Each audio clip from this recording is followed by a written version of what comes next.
Amados, a paz do Senhor, uma alegria, prazer, uma satisfação imensa poder mais uma vez estar com vocês, com os telespectadores que ouvem, que assistem essa mensagem.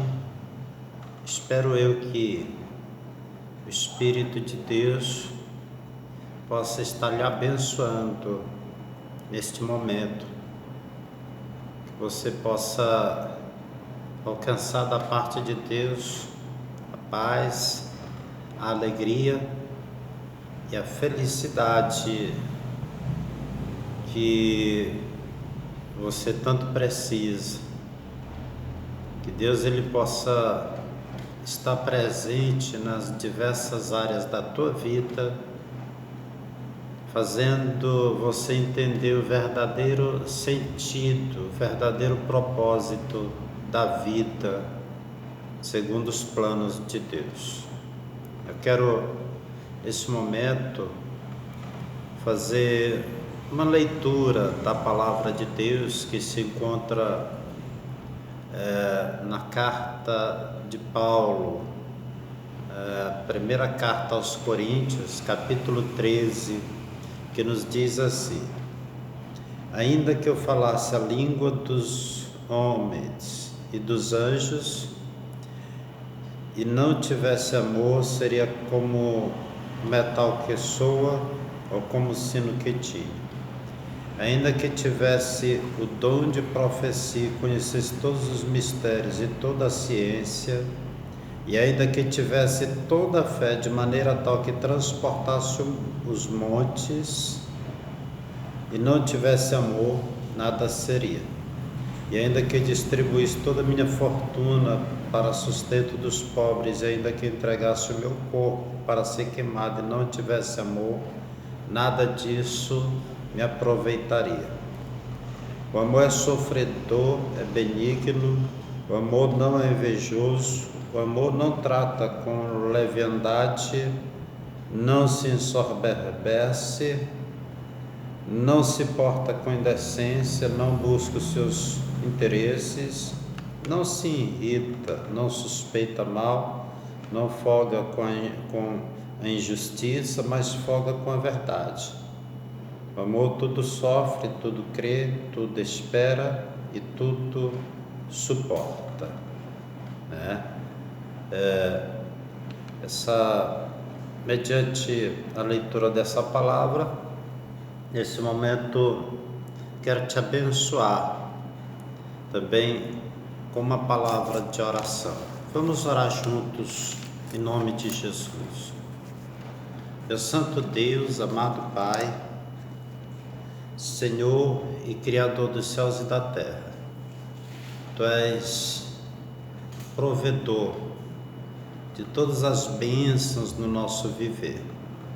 E nós somos gratos, muito gratos, por todas as bênçãos e pela Tua grande misericórdia sobre as nossas vidas, que tem constantemente nos abençoado, nos alcançado e nos colocado de pé para prosseguirmos na vocação pela qual nós fomos chamados.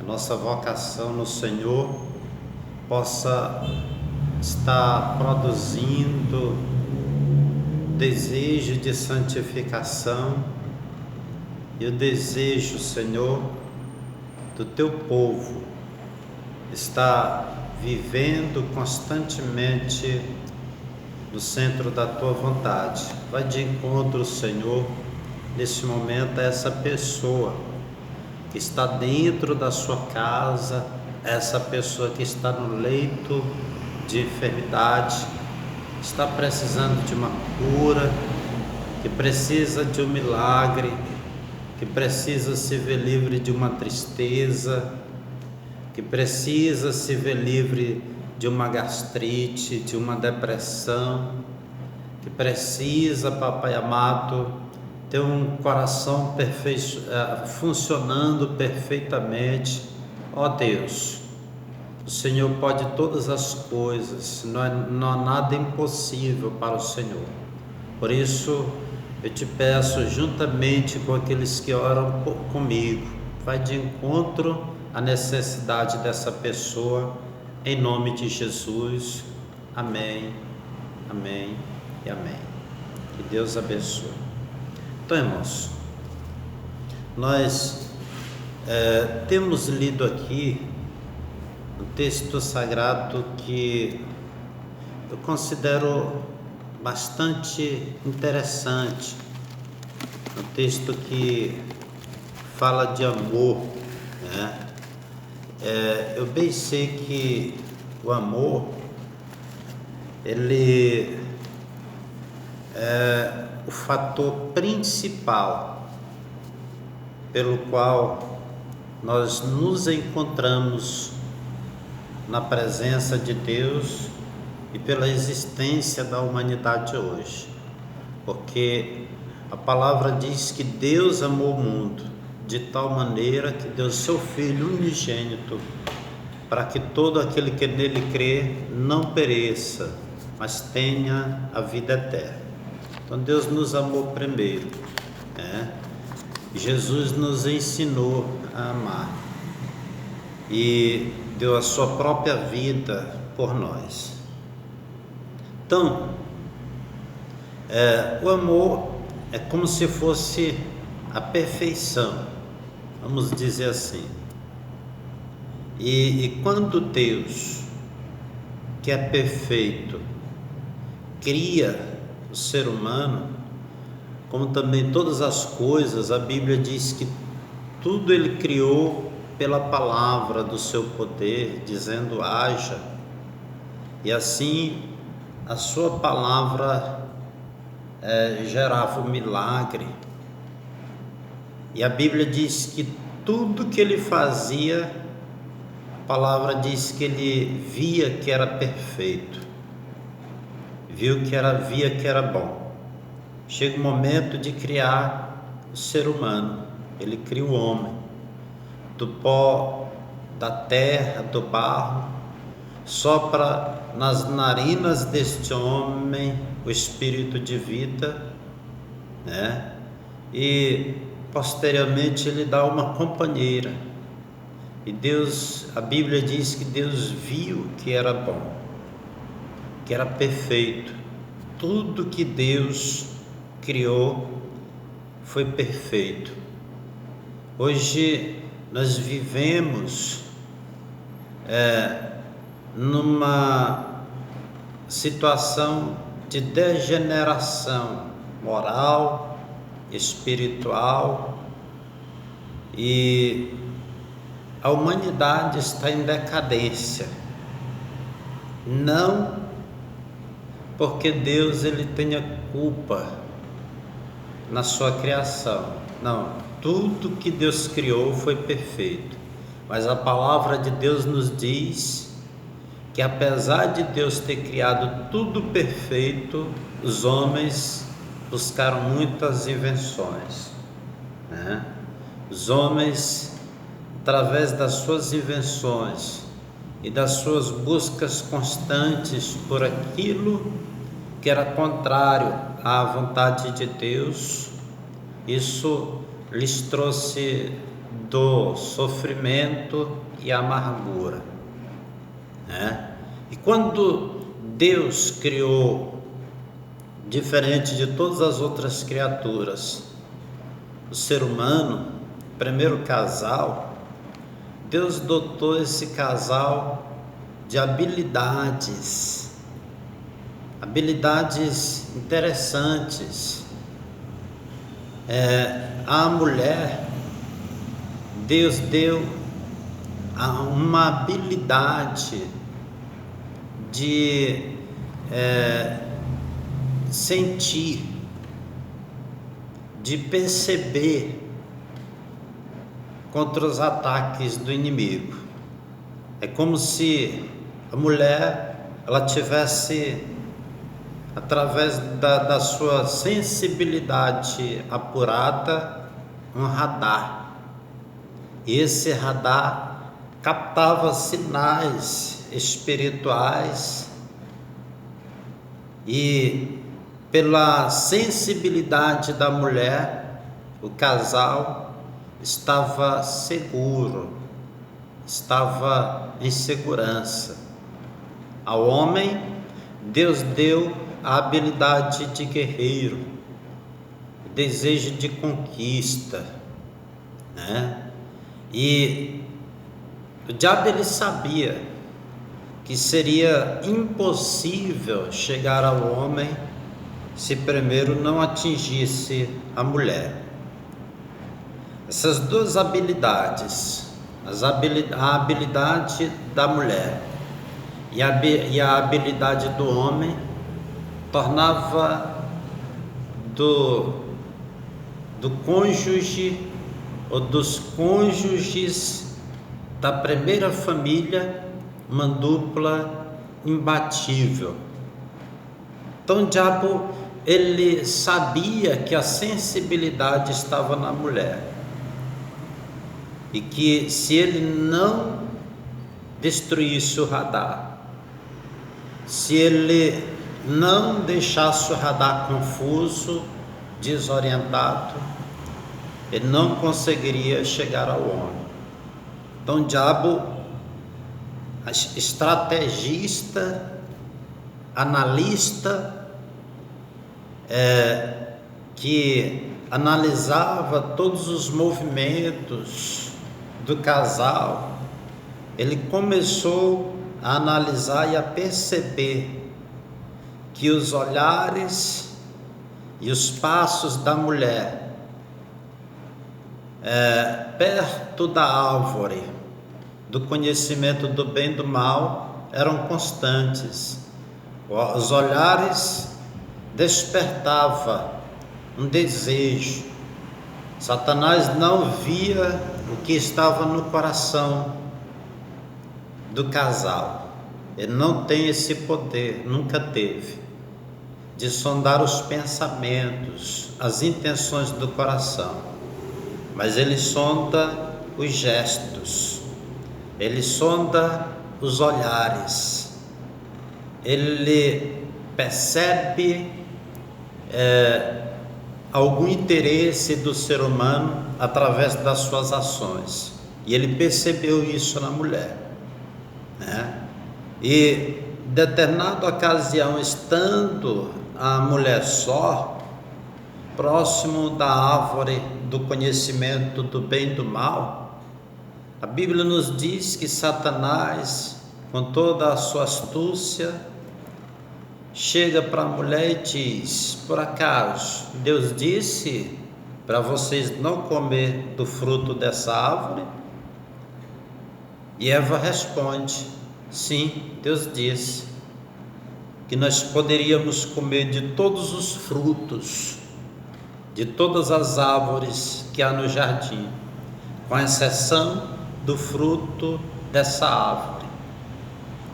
Essa árvore é a árvore do conhecimento do bem e do mal. E Deus disse que no dia que nós comêssemos do fruto desta árvore, certamente nós morreríamos.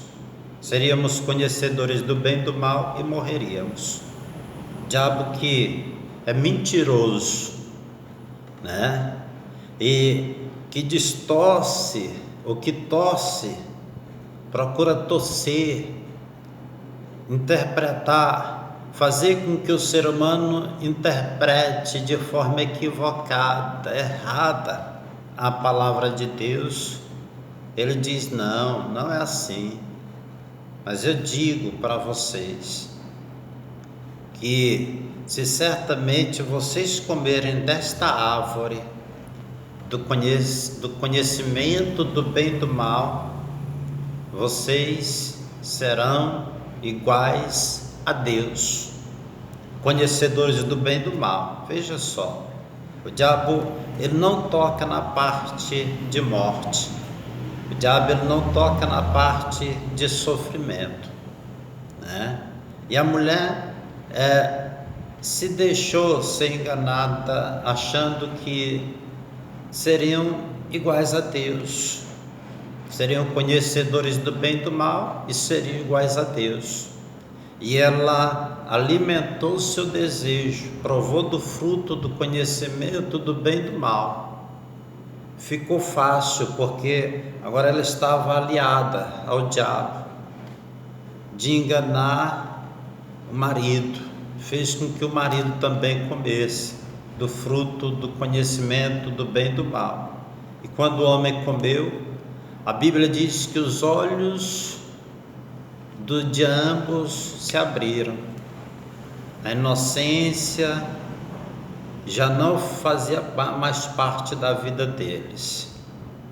Eles perceberam que tinham pecado, eles perceberam que estavam nus. Até então não tinha a questão da libido, desejo, né? Forte e intenso e descontrolado muitas das vezes pela questão sexual. E ali nós podemos ver que o pecado entrou no mundo. E quando o pecado entrou no mundo, o pecado trouxe consequências terríveis para a humanidade. E para o casal, os dias do primeiro casal agora estavam contados, como também de todos aqueles que descendessem deles, estavam contados, né? A questão da saúde estava comprometida, a questão da imunização contra a natureza, né, que até então era amiga do homem, a natureza dos animais selvagens, a natureza, a própria terra, tudo culminava para o bem do primeiro casal.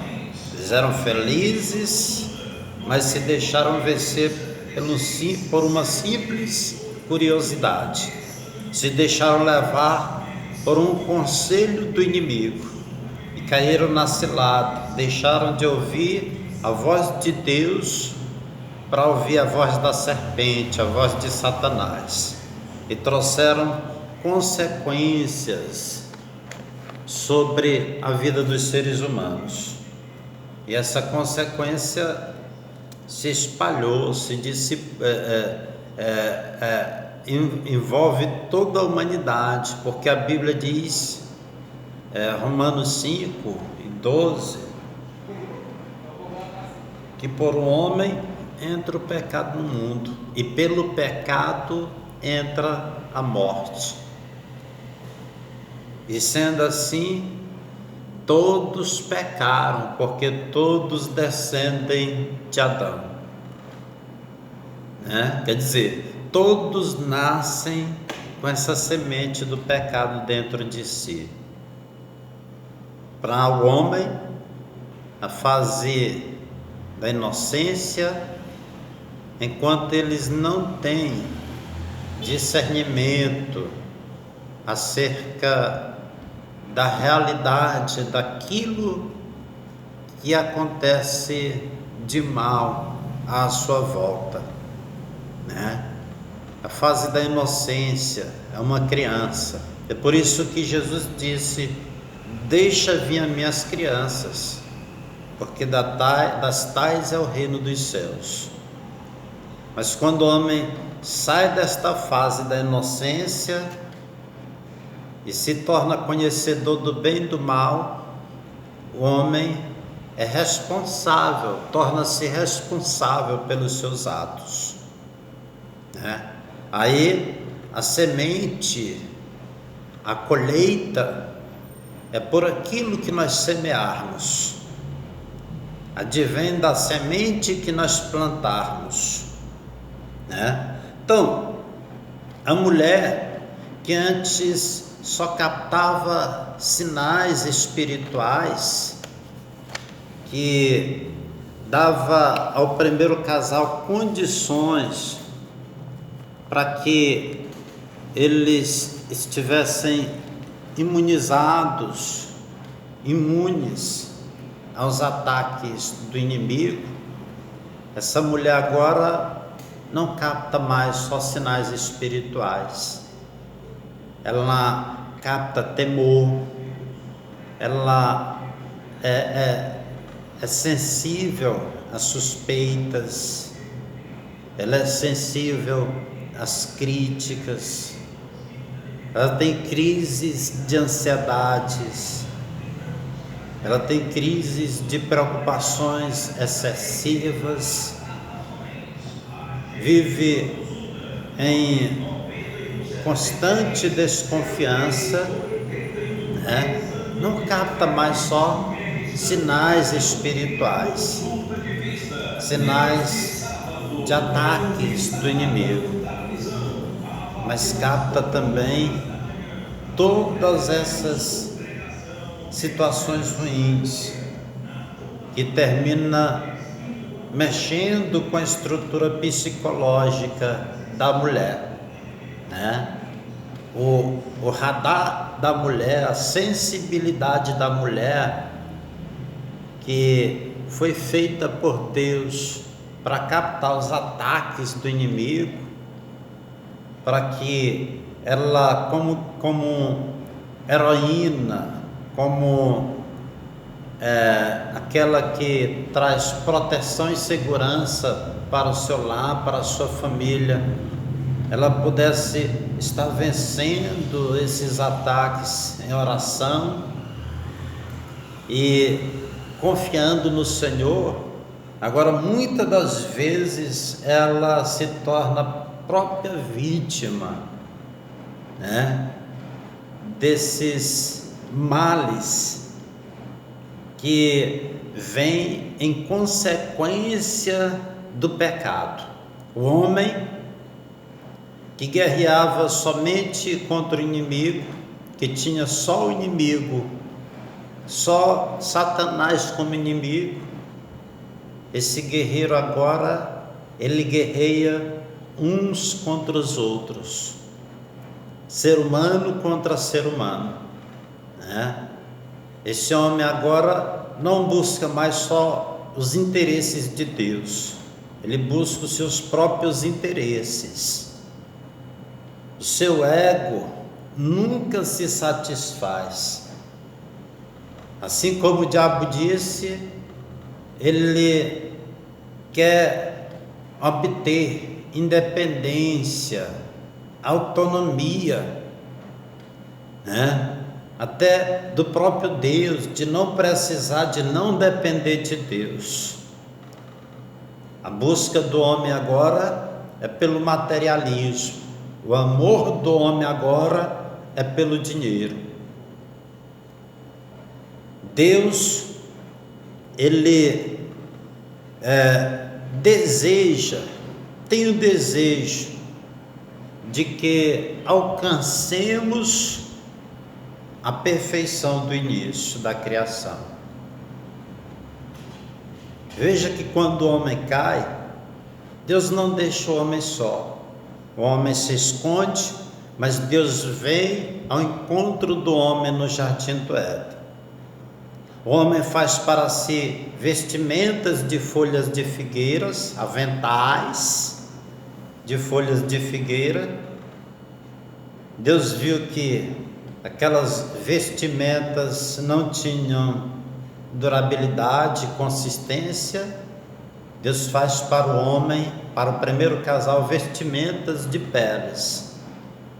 E a Bíblia não diz de qual animal, mas o certo é que nós podemos ver aqui uma simbologia, uma tipificação de que o animal que foi sacrificado para que Deus fizesse vestimentas para o primeiro casal era uma sombra, era uma figura da pessoa de Cristo, primeiro sacrifício. para vestir o ser humano foi lá no Jardim do Éden. E foi o próprio Deus que fez, né? Deus já apontando através daquilo ali para o sacrifício do Cordeiro perfeito de Deus. Você vai ver outros sacrifícios, Deus determinando outros sacrifícios na trajetória, na travessia, e durante o tempo que o povo estava dentro da terra prometida, sacrifícios de cordeiros, sacrifícios de animais inocentes, animais que tinham que ser puros, sem mácula, nem ruga, não podia ter duas cores, não podia ter defeito físico, e tinha que ser o cordeiro jovem, de 1 ano, né? Tudo isso apontando para a pureza de Cristo. Cristo, ele foi o único que não pecou, que viveu como ser humano nessa terra,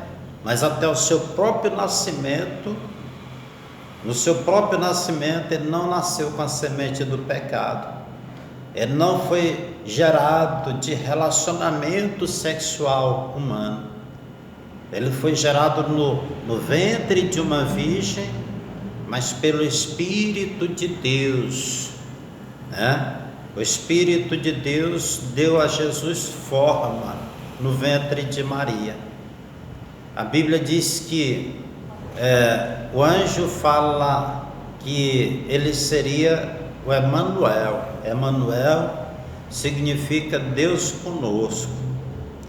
Deus estava assumindo a forma humana através do seu Filho, do Senhor Jesus, para viver entre os seres humanos, para vencer aquilo que vencia o homem, o ser humano. O que vencia o ser humano? O pecado, né? Todas as pessoas que foram consideradas justas, você vai ver que apesar de toda a justiça deles, eles pecaram. Eles pecaram no modo de pensar, eles pecaram na expressão, no falar, eles pecaram em muitas e muitas ocasiões, né? Mas aqueles que tinham a mentalidade, o coração voltados para Deus, mesmo assim, você vai ver Deus considerando-os como justos. Mas Jesus não. Jesus, ele já nasceu sem pecado, ele viveu 33 anos aqui na terra, né? 33 anos aqui na terra, e a Bíblia diz que em tudo ele foi tentado, mas não pecou. Ele tinha as mesmas emoções que nós temos. Você vai ver Jesus chorando, você vai ver Jesus sentindo pena das pessoas, você vai ver Jesus sentindo fome, você vai ver Jesus com sono, cansado, né? Mas a Bíblia diz que em tudo ele foi provado, mas não pecou. Não pecou para vencer o pecado e para ser o Cordeiro perfeito, aceito por Deus como sacrifício pela humanidade. Quando chegou o tempo certo, Cordeiro jovem de 1 ano, né? O jovem naquele tempo, nos tempos bíblicos, era considerado que até os 40 anos o homem fosse uma pessoa jovem. Jesus, ele, aos 33 anos, ele estava sendo entregue na mão dos pecadores como cordeiro mútuo, sendo levado para o matadouro, né? Sem abrir a sua boca, estava se entregando, dando a sua vida em sacrifício pelos pecadores. Ele estava justo, assumindo a culpa dos pecadores. O sacrifício por Deus, sacrifício aceito por Deus, tinha que ser do cordeiro puro, do cordeiro imaculado, do cordeiro sem mancha, sem mácula, sem ruga e sem pecado. Jesus era isso. Jesus era puro, sem mancha, sem mácula, sem ruga, sem pecado, e era o sacrifício que estava sendo aceito por Deus, o sacrifício substituto que substituiria todos os outros sacrifícios do passado. Era simplesmente sombra daquele sacrifício verdadeiro que estava acontecendo através de Cristo pela humanidade. Era naquele momento ali que Jesus estava tomando sobre si a culpa dos seres humanos. Ele foi morto, porque o salário do pecado é a morte. Ele morreu porque na cruz ele estava recebendo a sentença do pecado dos seres humanos, né? E foi tão triste essa situação, porque a Bíblia nos diz que ele se sentiu desamparado. Deus meu, por que me desamparaste? É como se Deus não tivesse tido a coragem de olhar para a situação do seu filho, que estava sobre ele, que estava assumindo toda a carga do pecado da humanidade, né? Mas na verdade Jesus ali, através da sua morte, Deus aceitou, porque através da sua morte de cruz, Jesus estava comprimindo o inferno. Jesus estava reduzindo os limites do inferno. Jesus estava morrendo para dar vida aos pecadores, né? E quando ele cumpre a sua missão, as últimas palavras dele foi essa: está consumado, nas tuas mãos, Pai, entrego o meu espírito. E morreu. E naquele mesmo dia ele foi sepultado, porque já era sexta-feira à tarde, já aproximava-se o sábado. Sábado começava 6 horas da tarde, e no sábado eles não podiam fazer nada. Então eles enterraram ele às pressas. A Bíblia diz que a natureza protestou. Os